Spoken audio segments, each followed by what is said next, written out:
Stage 4 మోకాళ్ల అరుగుదలకి నొప్పి లేకుండా కీళ్ల మార్పిడి ఆపరేషన్ చేయబడును.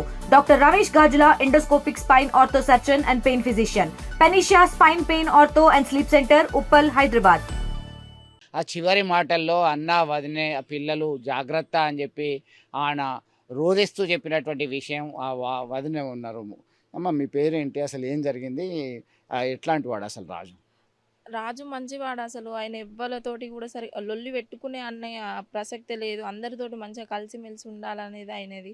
కాకపోతే ఏంటిదంటే ఆయన ఒకరు ఏదన్నా మాట అంటే పడే వ్యక్తి గానే కాదు. ఆయన తప్పు లేనిది ఆయన అనద్దు, తప్పు ఉంటే నేను పడతా అనేటోడు, తప్పు లేకుండా నన్ను అనద్దు. ఆయనకి ఏంటి కోపం అంటే నిజం మాట్లాడాలి, అబద్ధం చెప్పుతే ఆయనకు నచ్చది. నువ్వు అన్నావు అని అంటే అది చెప్పాలి అంతే. అనలేదు అని తప్పించుకునేది, నేను ఎందుకన్నా ఈ మాట, నేను ఎందుకు అన్నా అని అనేది. ఆ రోజు గొడవ ఆయనకు చీర కొన్నదట, ఈ చీర కట్టుకొని నువ్వు మీ ఇంటికి అని చెప్పిండట. అంటే ఆమె ఉండన్నదట, నాకేమద్దు ఈ చీర, నేను కట్టుకోను, నాకు ఈ చీర వద్దు అన్న. నీ ఇష్టపూర్వకంగానే ఆ చీర కొనుక్కున్నావు, మళ్ళీ నువ్వే ఎందుకు వద్దు అంటున్నావు? ఆయన నాకు ఈ చీర వద్దురా అని ముఖం మీద వారేసిందా. ఎందుకు వద్దు అంటున్నావు అని మరి రెండు కొట్టిండో కొట్టలేదో అది తెలియదు. ఆమె ఇక కథం చీర ముఖాన వాడేసి నువ్వు ఈ చీర పట్టుకొని ఊరేసుకోరా అని అన్నదట. అని కిందికి పోయింది. వాళ్ళ అమ్మ వచ్చిందట, అప్పటికే వచ్చింది, ఏం జరుగుతుందని చూసుకుంటున్నది కావచ్చు. వాళ్ళ అమ్మ వచ్చిన వాళ్ళ కథం పోయిందట. అయ్యో మళ్ళీ నా భార్య నా దగ్గరకు వస్తుంది కావచ్చు అని అప్పటికి కూడా 3 సార్లు డోర్ తీసి చూసిండు, రాలేదు. ఇక అప్పటికి మానసికంగా బాగా గురైండు ఆయన. నేను మా ఊళ్ళకి చెప్పుతే ఏమంటారో, ఒక్కసారి వచ్చి ఇక్కడికి వాళ్ళు పరువు ఓడగొట్టుకుని పోయారు. మళ్ళీ అత్త నేనేమని సమాధానం చెప్పాలి, వాళ్ళు ఇజ్జత్ తీసినట్టు అవుతుందని బాగా ఆలోచించిండు, డిప్రెషన్కు గురైండు. కథం అంత్యక్రియలు అయిపోయినాయి. ఇవాళకి 6 days. కనీసం బొంద మీద మట్టేయడానికి నువ్వు ఎందుకు రాలే? నువ్వు తప్పు చేయలే, తప్పు చేయని దాన్ని నువ్వు రావాలే, అత్తనే కదా నిన్ను కొడదు.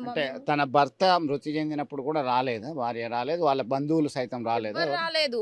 ఒక అనాథ శవం లేక చెట్టు కింద వాడేసిరట ఉస్మానియా హాస్పిటల్లో. వాళ్ళ చెల్లె ఉన్న వాళ్ళ అన్నయ్య వచ్చిర్రు, మా తమ్ముడిని గిట్ల ఎందుకు వాడేసిర్రు అంటే మేము పోమాటు దయ్యాలు తిరుగుతున్నాయి, మేము ఎందుకు పోతాం. మరి వాళ్ళ చిన్నమ్మాయి చచ్చిపోయినప్పుడు బాడీ పట్టుకొని ఆ హాస్పిటల్ మొత్తం తిరిగిందానివి, ఇప్పుడు నీ భర్త దగ్గర నువ్వు ఎందుకు లేవు అంటే భర్తనేమో అంత పరాయోడు, చిన్నమ్మేమో కావాల్సింది. మళ్ళీ వాళ్ళు వచ్చి గొడవ పెట్టి చేసినాక ఐసీయూలకు షిఫ్ట్ చేసిరట. మేము ఇక్కడ ఉంటే వాళ్ళు అసలు ఉన్నారా వీళ్ళు అన్నట్టుగా ఎక్కడనో మాకు కనబడకుండా వేరే కాడ కూర్చున్నాడు. అట్లా యాక్టింగ్ చేసింది. రాజు నువ్వు లేకుంటే నేను బతకలేను అని అన్నావు, ఆ ప్రేమ అంత ఏడబోయింది ఇప్పుడు కూడా రాలే. అంటే వీళ్ళు ఎన్ని సంవత్సరాలు ప్రేమించుకున్నారు, ఎప్పుడు వీళ్ళ వివాహం అయింది? ఎందుకంటే గతంలో పెద్దలు ఏమన్నా వద్దన్నారా ఈ పెళ్ళిని? ఆ తర్వాత పెద్దల్ని ఒప్పించుకొని దగ్గర చుట్టాలే అంటున్నారు. ఆ చుట్టాలమ్మాయి అందరినీ ఒప్పించిండ్రు, ప్రేమించుకున్నారు. ఎన్ని రోజులు ప్రేమించుకున్నారు, ఎప్పుడు పెళ్ళైంది వీళ్ళకి పెళ్ళై March 6 పెళ్ళయింది సారు. 3 నెలలు అయింది. 3 నెలల్లో కూడా గొడవ పెట్టుకున్నారట. ఏదో కారణంగా గొడవ పెట్టుకున్నారు. ఈమె పోలీస్ స్టేషన్లో కూడా పోయి నాకు వద్దు విడాకులు ఇస్తానని ఫస్ట్ వాళ్ళే అన్నారట. సరే నీకు నేను ఇష్టం లేనప్పుడు సరే నేను కూడా విడాకులు ఇస్తాను అని అన్న వాళ్ళు వాళ్ళు అంటారట. అగో మొగోడే విడాకులు ఇస్తానంటాడు, నా చెల్లి ఎందుకు ఇయ్యేది, నా చెల్లెనికి అంతగానో టార్చర్ అంటే అమ్మాయి అంటేనే కదా ఇప్పుడు అబ్బాయి కొట్టేది, వేరే కారణంగా అయితే కొట్టాడు కదా. నా చెల్లె చూడు దెబ్బలు, మీ చెల్లెనైతే మీరు ఊకుందిరా. అరే మీ అమ్మాయి మాటలు అన్నది, అమ్మాయి మాటలు అంటేనే అబ్బాయి ఒక దెబ్బ ఎత్తాడు, అట్టి అయితే వేయడు కదా.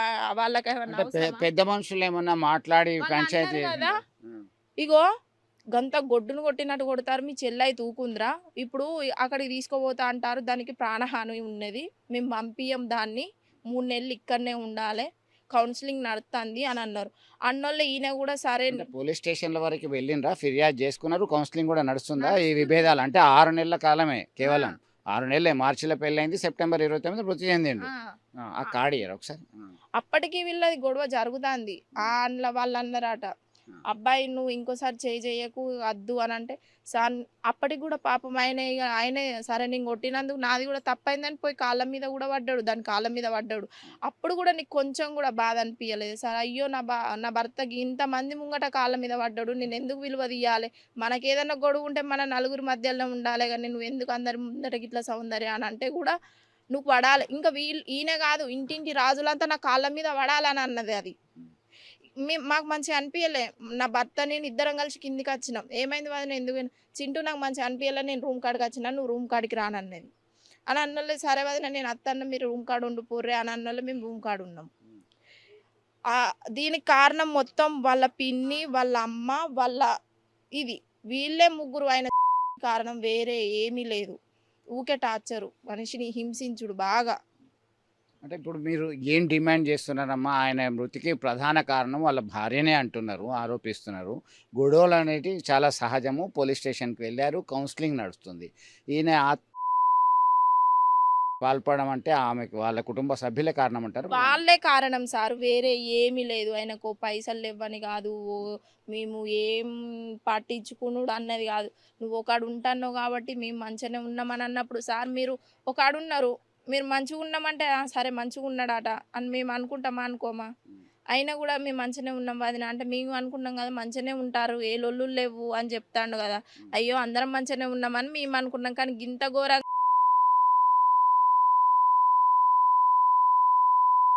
దాని తల్లి, ఈ సౌందర్య, సువర్ణ వీళ్ళు ముగ్గురే తప్ప ఎవ్వరు వేరే ఏమి కాదు.